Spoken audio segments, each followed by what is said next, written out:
In 1924, National Park Service Director Stephen Mather persuaded Congress to spend several $1 million on roads for national parks.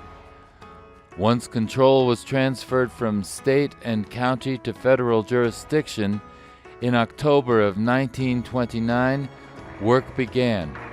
Contractor W.A. Colt would work from the east, and L.T. Lawler would work from the west.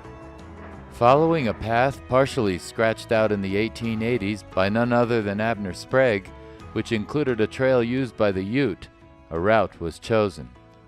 Colt was not timid about wanting recognition for his work, and he had his reasons.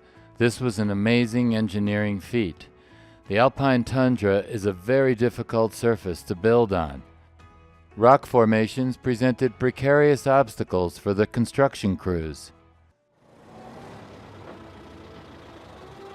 When opened in 1935, Trail Ridge Road was one of the premier engineering models of the century.